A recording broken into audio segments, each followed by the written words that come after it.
اللہ تعالیٰ جل شانہ نے ایسا رشتہ ماں کی صورت میں پیدا کیا ہے،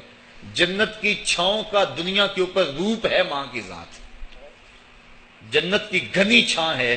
ماں کا وجود، اور اللہ نے اپنی رحمتوں کو اگر کوئی صورت دی ہے تو وہ ماں کا روپ ہے، اور ماں کے سینے میں وہ تڑپتی ہوئی ممتا اور محبت کے وہ پگھلتے ہوئے جذبات رکھے گئے ہیں کہ دنیا پر ماں کے پیار کا بدل نہیں ہے۔ میں کہا کرتا ہوں آج کوئی شے بھی خریدنے نکلیں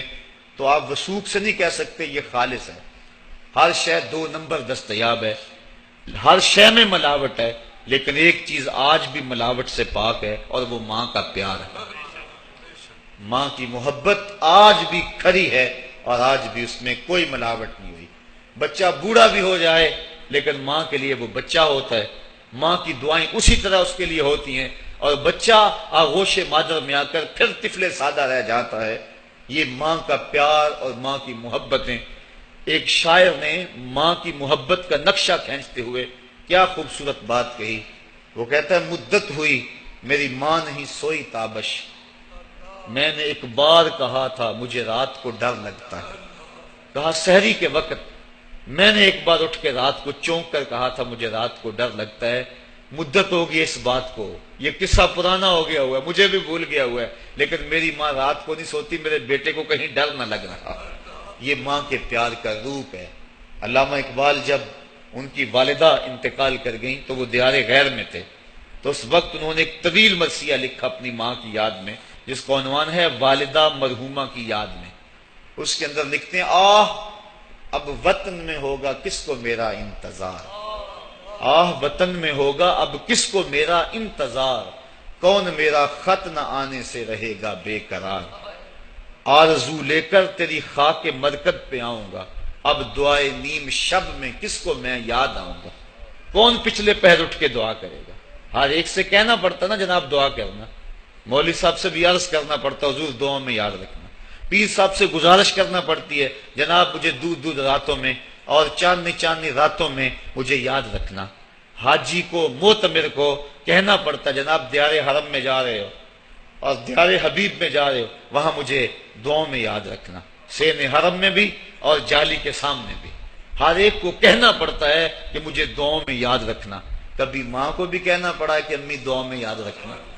ماں کے ہاتھ ویسے اٹھے رہتے ہیں، اور جب ماں کے ہاتھ اٹھ جائیں اجابت کے سارے دروازے کھل جاتے ہیں۔ میں نے پڑھا کتب حدیث میں جو دعائیں رد نہیں ہوتی ان میں سے ایک ماں کی دعا ہے،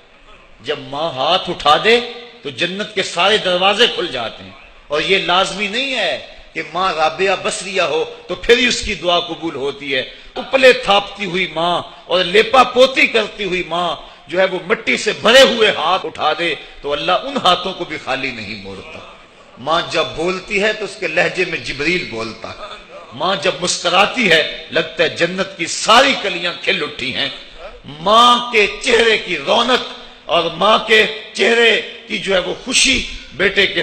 دل کو حقیقی قرار اور حقیقی تسکین دیتی ہے۔ جو ٹھنڈ ماں کے ساتھ نصیب ہوتی ہے وہ کائنات میں کسی اور جگہ پہ نہیں ہے، جو گھنا سایہ ماں کے دامن میں ہے وہ کسی اور جگہ میسر نہیں ہو سکتا ہے۔ وہ کیا کہا تھا کسی نے کہ 5 سٹار ہوٹلوں میں کھانا کھانے میں وہ لذت کہاں جو چولہے پر بیٹھ کے ماں کے ہاتھوں سے پکی ہوئی چپاتیاں کھانے میں آتا ہے۔ عالی جناب حضرت صاحب کیا کیا اسٹیٹ سیکرٹری نام لیتے ہیں، لیکن وہ لطف کہاں جو ماں اوئے ببلو اوئے پپو اور اوئے مٹھو کہہ کے پکارتی ہے۔ جو مٹھاس ان لفظوں کے اندر ہے وہ بڑے اور بھاری اور بھرکم الفاظ اور خطابات کے اندر کہاں ہے۔ اونچی کرسی پہ بیٹھنے کا وہ لطف نہیں ہے جو ماں کے قدموں میں بیٹھنے کا ہے۔ اللہ نے ماں کے روپ کے اندر ایک محبت اور ایک الفتوں کا ایک ایسا دریا دیا ہے کہ جس کے اندر انسان جب جاتا ہے تو اس کے دکھوں کے سارے میل دھل جاتے ہیں اور وہ بالکل آسودہ ہو جاتا ہے۔ یہ ماں کا روپ ہے، یہ ماں کا پیار ہے۔ تو ماں کا بچھڑ جانا، اس دنیا سے چلے جانا، یہ ایسے ہی ہوتا ہے جس طرح کوئی بندہ گھنے سائے میں کھڑا ہو تو اچانک اس کو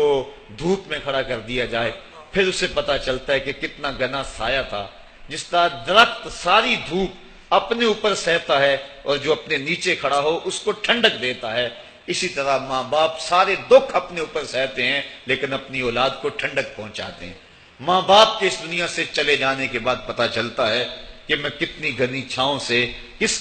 کڑاکے دار دھوپ میں آ گیا ہوں، اور میری زندگی کے اندر کتنے دکھوں کا زہر گل رہا ہے۔ جو زہر پہلے ماں ہمارے قریب نہیں آنے دیتی تھی، جو باپ ہمارے قریب نہیں آنے دیتا تھا، وہ اپنی باہوں میں اور اپنے سینے میں ان غموں اور دکھوں کو سمیٹ لیا کرتے تھے۔ تو ماں کا بچھڑ جانا، ماں کا اس دنیا سے چلے جانا، یہ بہت بڑا سانحہ ہوتا ہے۔